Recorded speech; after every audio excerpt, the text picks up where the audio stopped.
Hello, everybody, and welcome to the Bright Founders Talk at Temi. Temi is an international software development company that designs, builds, and delivers software for sustainable businesses and promising startups. I'm joined today by Mr. Simon Elias, who is the Group CEO of a company called Dazzle, an office cleaning company based in London.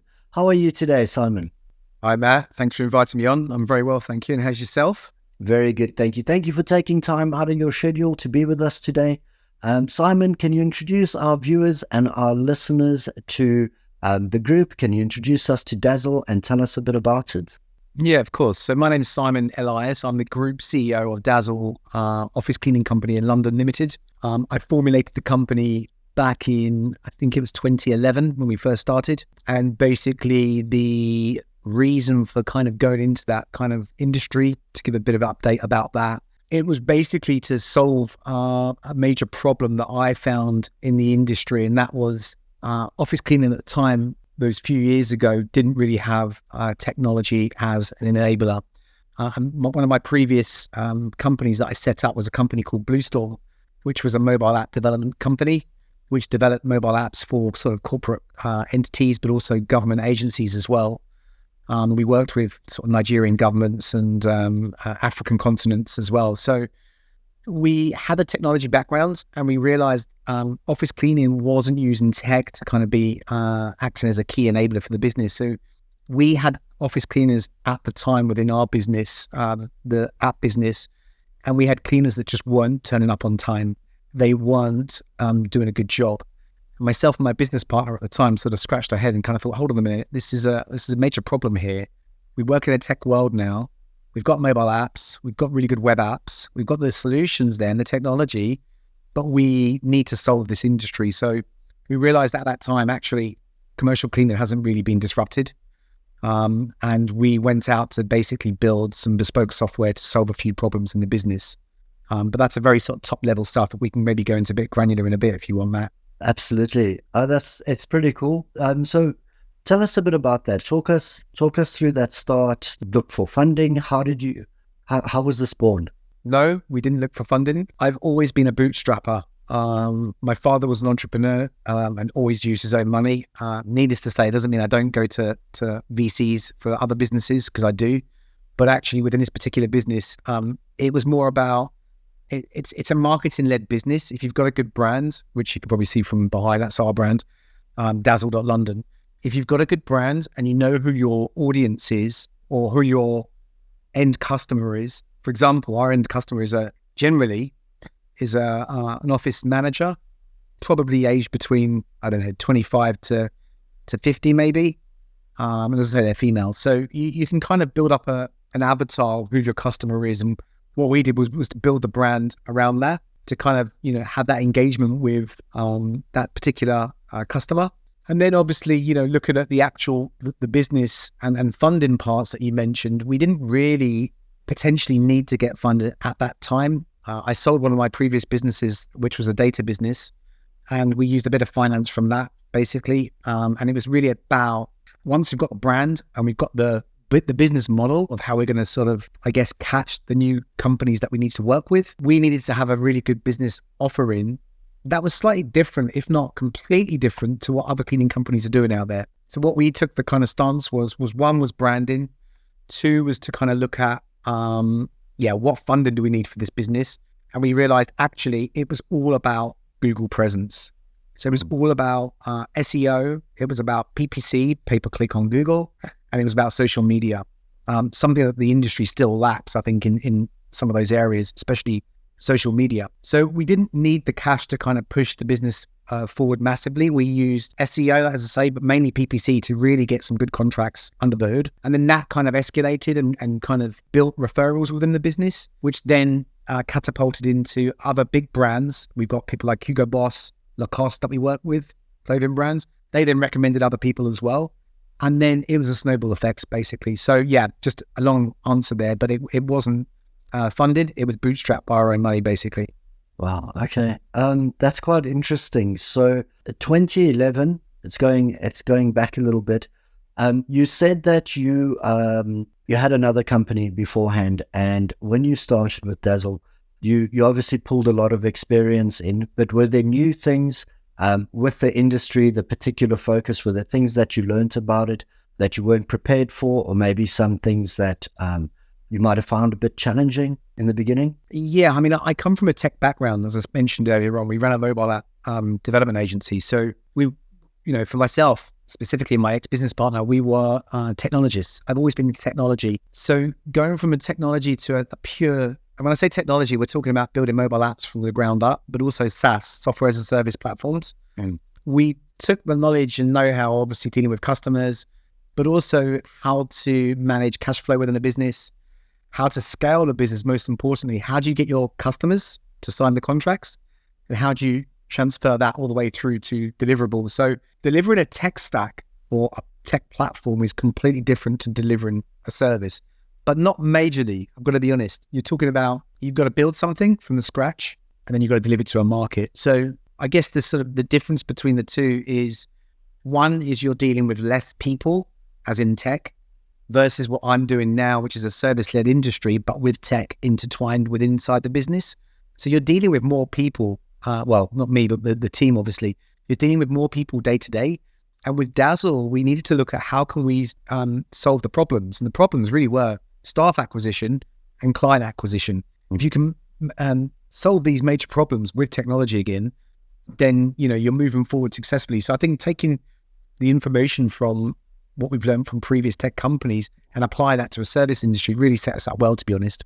Talking about staff acquiring people, that's always quite a tricky business, especially when your name's attached to it. How do you go about making sure that you've got the right people, working under your brand when you're sending them out to clients? That's a great question, Matt. I've got to be honest. One I've not been asked before, actually, on the podcast. I do these quite regularly. I think it really comes down to the operational teams that we have. We've got a fantastic operations manager that recently got promoted, and she knows the business inside out. So it was about me building the business up to a level, and then having someone from operations that was promoted basically through the business, who was an account exec that then became an account manager that now become an operational manager. It's all about people within this business. You can have the technology to onboard people, but it comes down to great people on the back office. And we've scaled now considerably in the even post-pandemic period. And that's by having a really solid recruitment team and a really solid operations team. So before the pandemic, we probably had one recruiter. We've now got two, and we're looking at possibly getting a third and maybe a fourth in 2024. Wow. And I think it's about trying to select those people. You're absolutely right. How do you find them? Again, it comes back to our technology. You're in a market now in London. It was a big pond before Brexit and before the pandemic. And what I mean by a big pond, there was a big candidate pool that you could kind of throw your rod and catch those candidates. Brexit, I don't want to get political, but it was probably the worst mistake we ever did as a country. But also it affected my business considerably. The candidate pool went from that to like this. So whereas before you'd be selecting 50 people for one job, you're now selecting maybe 10. And out of those 10, there's probably about a 3% chance of getting a good candidate.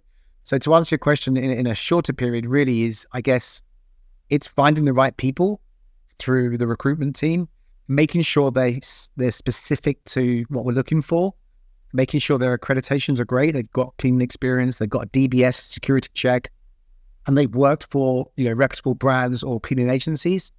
If that works, then they go through to the next stage, which is obviously our operations team, where they get interviewed. So I think, again, this is all run by technology as well, how we find those cleaners, to how we deliver them and execute them and deploy them to the site. So I think technology is a key enabler in that facilitating process, basically. So with that, interesting that you brought that up, the reduction in the talent pool there. There's a lot of competition in this industry. Obviously, if you've got less people to choose from and you've got competition, you've got to stay ahead of the game. How does that affect you? Do you have other companies buying for these places, these positions, these customers? It comes down to SEO and technology. One of our platforms that we've got is a HR/recruitment platform. We have the ability to post an advert out extremely quickly, which then goes to third-party sites such as social media, TikTok, Facebook, Instagram, LinkedIn. And then basically when somebody applies for that particular job, they'll apply through our URL, which takes them straight into our system and puts them into a funnel basically for us to interview. And that speeds up the process. Don't get me wrong, we didn't have that for, many years. We started off with a spreadsheet and it was me just calling people. I had maybe 5 jobs open and I'll be picking up the phone, writing it down on a bit of paper and then just saying, you've got the job. There wasn't much compliance, there wasn't much checks going on. It was, really just about building the business in the first few weeks and months. But obviously, as we've matured and become a professional company, technology is what speeds that process up. So we can now choose an area, for example, of London. And I don't think, from my understanding, any other company in London or UK has got this. We've now segregated a database of about 50,000 cleaners under a postcode. So if we know we've got someone in, Southwest London, we can then tick Southwest and we can hit all the cleaners in the Southwest area. And we can send a message out on SMS, on email as well. And that just basically speeds up the whole process. So if you look at even post-pandemic, having that facility and information structure, but also database and systems really allows us to kind of scale recruitment, but also scale the business from new clients, basically. Wow, I think that's pretty cool. I like the story about using the pen and paper and the Excel spreadsheet. We've all been there. So yes, I know the technology is an absolute blessing for groundwork. Now you mentioned Brexit and we all know what happened there, but then you also had to go through the pandemic and obviously having people moving around in and out of offices, a lot of offices closed down. It must have been a particularly challenging period for you guys, or not? It was possibly the worst period I ever had in business. I'm going to be honest with you. It was, well, if I put us, you and me, and obviously the listeners, the viewers, into some sort of context of what the pain I went through when the pandemic hit, we had to paint the picture, 70 clients at the time. Out of those 70 clients, every day we had an email coming in post literally the first day when the pandemic hit, with clients wanting to pause their contracts. My initial reception to those emails was panic mode. Right, okay, they've just got to stay. They've got to pay their contracts and, we'll somehow figure it out. Which in hindsight was the worst mistake I ever made, because we never had this type of pause in society before, let alone in business, where literally the government says to you on a global level, hey, we're going to stop. We're just going to pause. That meant every office that we serviced in London paused. And those emails got worse in terms of more often, higher frequency. And we were probably asked to pause, I don't know, on a daily basis, 5 a day. Yeah. So basically when the government said, obviously you're on a lockdown, you've really got to kind of think, hold on a minute, what is going on here? What do you do? So as I said before, the issue there, you basically go into almost a panic mode. It's like a rabbit in headlights. And, as an entrepreneur, you've got to deal with these emotions on a regular occurrence. But something such as the pandemic is an extreme emotional roller coaster. Couple that into that I moved into a new big house with a new big mortgage, which, was probably the wrong thing to be doing at that time. But hey, you got to do these things in life and take calculated risks. But we didn't know we were going to have a pandemic, right? Yeah. So yeah, it really affected us in that we went from 70 clients down to, I think we went down to 3. I won't mention the names of those 3 clients, but if it wasn't for those 3 clients, we probably wouldn't be here today. And needless to say, I've taken these guys out for lunch on multiple occasions to say thank you. So it was a really bad time. Wow. It was a really bad time. Out of the back of that, fortunately, the government at the time did give furlough staff payments, which means we were able to pay our staff and keep them on the books. So out of those 70 clients that we had, the 70 plus cleaners, we could keep paying them, which was so great for us as a company, because the moment we came out of the pandemic, it just sprung back into action. Even like now, our business is so in demand with our services, basically. So it was tough. It was really tough. You must have forged a lot of strong bonds with some of the people that you worked with, though. When you're down in the trenches together, you really get to know people. You get to know the people that you work with, and it sounds to me like you came out a lot stronger than where you went in. Yeah, I think we did actually. I think we did. I think what it teaches you is 1 minute you can have everything, and the next minute you can't. And I kind of learned a big lesson out of the pandemic, and that is, if you can come out of the pandemic, you can come out of anything. I even worry now that the moment we're not getting enough new clients, and I have to sit back sometimes and sort of, I guess, remind myself and go, look, hey, you're doing well. Yeah. You're getting loads of new business. You're getting some fantastic brands, and you came out of the pandemic, right? There was a stage when you were on 3. Yeah, exactly. And that shot back up after, obviously, when we came out of the pandemic. But it was a bizarre period because I don't know if it was the same for you, but we had, you're open in the city of London, now you're closed. Oh, you might be open again. So that, when you're running a contract cleaning business, can you imagine clients are saying, oh, can we just have you for one day here, one day there? It didn't work as a business model. But as I said, out of everything that happens in life, it's a challenge and it's overcoming those obstacles. And I believe myself and my team, that taught us a lot. We can pretty much take anything on now. It's almost like water off a duck's back now, Tell me something. Tell me a bit about the company now. We've spoken about the past a little bit. We know more or less where you are. What are your plans for the future? Where do you see things going? What have you got in the pipeline? Without giving away any secrets, obviously, but what sort of things can we look out for in the years to come? We've got some really big secrets which are coming out in 2024, but I can't mention some of those, but I can mention a few of them that are kind of public knowledge at the moment. We're launching a handy person division. We've had a huge demand of people asking us for services to, small bits of painting, electrical work, carpet, putting pictures up, minor sort of handy person jobs, So that's been a big demand. We're providing that service probably first quarter 2024, although we are rolling it out now. We're looking at doing another area, which I can talk about, is plants as a service. So we call it PaaS, like SaaS. Yes. But it's PaaS, which is plants as a service.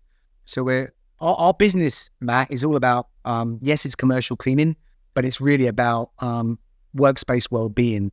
And what that means is, in really simple terms, is trying to bring people back in the office more. From a workspace wellbeing perspective.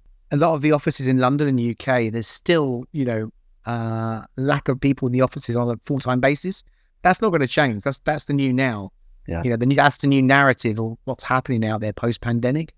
But I think what we had to do is we had to kind of pivot slightly, and that is offer services and products that kind of fit with the new era office. So we're looking at healthy products, things like healthy snack packs. Right. One of the big boxes that we sell at the moment, which is really, really big, is a vegan box. And that's going off the shelves at the moment. So it's things like that we're looking at. We're looking at extending into workspace wellbeing more. We're looking at maybe doing stuff around the employee. I won't go too much into that detail, but around the employee sector for employees within business. So yeah, it's a really exciting time. In fact, we've probably had our best year in 2023. Congratulations. Which is great. I don't want to tempt fate for next year. I think it's going to be extremely rocky 2024. But if you strip it back down, office cleaning services, certainly in the UK market, everyone needs it. It's an extremely cluttered environment. But I think with us, we've got a good brand, we've got a good team, and I think the architecture of the technology puts us to the top of the pile now, really, in terms of when you're selecting an office cleaning company. Beautiful. I like it a lot. Tell us as well, looking at the writing there behind you, sustainable and ethical. Where does that come from? What are your values there? Sustainable and ethical office cleaning. Yeah, that kind of splits between our staff and the products and materials that we offer. It's important to mark, actually, or state that we're going to be going for B Corp status. And B Corp is probably the top of the sort of sustainability and ethical accreditations that's available out there. So to answer your question, it's really about providing the right products that are sustainable and that are ethical. So we're looking at eco products a lot more. And it's really not so much us pushing it. It's really more the demand from the clients now. So clients want that, and other clients are going to be becoming B Corp status as well. So it's imperative. It's almost the next stage of evolution of sustainability, is to provide those products and materials to make sure your values align ethically Yes. but obviously with a sustainable approach to it as well. Fantastic. Simon, tell me, is there anything else I might have forgotten to mention? Anything you think that is worth mentioning? Or perhaps you have some advice for any viewers and listeners that are coming up in the market, people that are thinking of opening businesses, beginning startups, anything like that? Absolutely. This is a big thing for me. I have a list that I write down and I add to it probably on a monthly basis about stuff that I've learned being an entrepreneur. It's extremely lonely, but that's not a bad thing. It's about loneliness, being isolated, and understanding if you are going into business and you are becoming your first time entrepreneur, if you like, or business owner, that you need to have a lot of time on your own and you will be wearing a lot of hats.